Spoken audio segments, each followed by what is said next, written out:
the know, I'm Ashley Jenkins. If anyone was perturbed by the total lack of God of War, well, I guess they're not really calling it God of War 4, it's kind of 4, but it's more like Dad of War.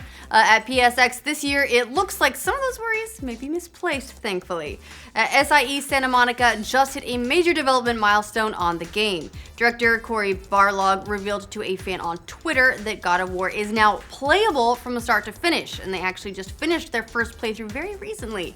Obviously, that doesn't mean the game is finished just yet, far from it. We're probably talking about a very, very early alpha build with placeholder enemies and unfinished graphics, but it's definitely a step towards completion and could mean we do actually see the game sometime next year. A few weeks back, after announcing that God of War wouldn't be at PSX, Barlog also promised that more from the game will be shown soon, and he said it'll be something really awesome. Just please don't keep us waiting too long. We were all so excited coming out of E3. It looks really great. We've got more reports about the Switch's power this week, this time from some Japanese industry insiders. Tokyo-based technology reporter Takashi Mochizuki tweeted out some quotes from a Japanese analyst today, giving us a slightly different picture of what the Switch might be capable of. Despite recent claims that the Switch will be severely underpowered, running about 40% when it's in handheld mode as opposed to docked mode, Mochizuki reports that the Switch will target a WQHD resolution when docked and 1080p when in handheld mode. For those who don't know, WQHD is basically 1440p, which makes for a nice transition point between 1080p and 4K resolution. However, this does fly in the face of a huge collection of reliable insider sources that claim Switch's handheld mode is a 720p screen. Mochizuki also tweeted that the recently discovered VR expansion is probably just for patent purposes only and may not actually get used. So, once again, even more conflicting reports about the Switch. The tools cannot come fast enough and confirm or deny all this stuff, so we know exactly what we're working with. That said, it's kind of fun to try and piece it all out and see how on the nose we are when we actually get to it, right? That's the fun part now. Blizzard said it's working on multiple new heroes for Overwatch as part of a long list of updates for the game next year. In a developer update video, director Jeff Kaplan said that multiple heroes are on the way next year, but he didn't get into specifics aside from saying one new hero looks, quote, very promising, which you would hope. The team is also working on some new maps, besides Oasis, which was announced at BlizzCon, and a custom game server browser that will let players create games and let anyone join. There will also be improvements to spectator modes and possible adjustments to Sombra coming in the new year. The Rogue One Scarif DLC dropped this month for Star Wars Battlefront, and gamers are already reporting problems with it. While the DLC pack brings 2 new heroes, a new game mode, and a huge patch for the base game, it's also brought a large list of bugs that's been reported across all platforms. One such bug causes players to lose access to previously purchased DLC. Other bugs range from certain kills not registering to an exploit in one phase of the new infiltration mission. So maybe if you're sort of up in the air, should I, shouldn't I get it, hold off a little bit on purchasing that DLC until they get the kinks worked out. They will, it'll just take time, and it's a bummer that the people who already have it are dealing with all that. While the Rogue One DLC is having problems though, the movie continues to rake in the cash. Rogue One has already crossed the $200 million mark at the domestic box office, and that's domestic, according to Deadline, making it the 5th film ever to do so in 6 days. The others, in case you were wondering, are Batman v Superman, Iron Man 3, The Hunger Games Catching Fire, and The Dark Knight Rises.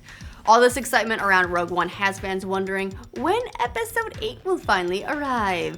Lucasfilm president Kathleen Kennedy said in a recent interview that we can expect to see things about Episode 8 in the spring of next year.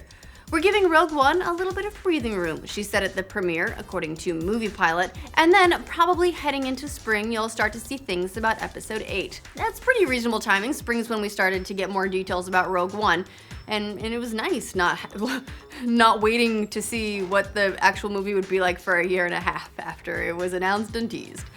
Director Denis Villeneuve is a hot commodity right now in Hollywood after the success of last year's Oscar darling Sicario and this year's critically celebrated sci-fi hit Arrival, which I hope you've seen because it's been praised for a reason. Villeneuve will also be taking on 2017's Blade Runner 2049, which just got its first real trailer this week. But new reports reveal that the director might be helming the reboot of another sci-fi classic, DUNE. maybe he'll be the one to make this movie work. They've tried a couple times. I actually kind of I liked the miniseries. It's a really hard series of books to squeeze down into 2 hours, but maybe this will be the guy who can do it. The Hollywood Reporter writes that Villeneuve is currently in talks with Legendary to bring Dune back to the big screen, complete with deserts, spice eyes, sandworms, the works. While the original Dune movie was considered a commercial flop, it has since become quite the cult hit, and the original Hugo Award-winning novel is also regarded as one of the greatest sci-fi books of all time. Normally, I'd complain about Hollywood's penchant for reboots, but frankly, everything Villeneuve has touched so far at the moment seems to be turning to gold. So, you know what? Have a go at it, buddy. Don't feel bad if you're not caught up on all the TV that you plan to watch this year. There is a very good reason for that. According to numbers from FX, there were a record 455 different scripted shows that aired this year on broadcast, cable, and streaming outlets.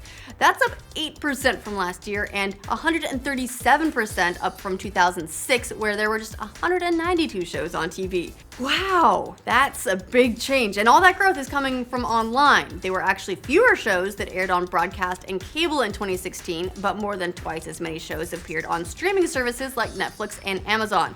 I mean, don't get me wrong, more choices is great. That feels like there's something for everybody. But I'd say we are now officially drowning in an ocean of choices. It's a good way to go though, right? I mean, I kind of feel guilty if I watch a rerun, as long as it's a rerun of something that I've seen. I will never apologize for my new fascination with Charmed. Oh, Canada, you've nailed it again. The land north of Winterfell has just declared high-speed internet to be essential to the quality of life, targeting 50 megabit per second download speeds and 10 megabit per second upload speeds for all citizens as a basic service.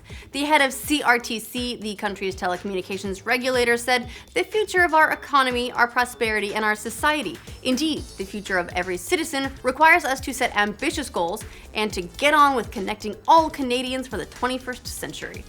Right now, estimates show that 18% of the population don't have access to the targeted speeds, but that number will be as low as 10% in 2021 thanks to the newly announced high-speed initiative.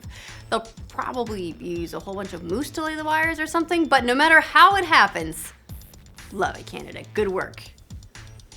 And that's about all the news we have for today. I think if you let us know in the comments what you think of all of these stories, which one was your favorite, would you use moose to lay the internet down across Canada's great wilderness?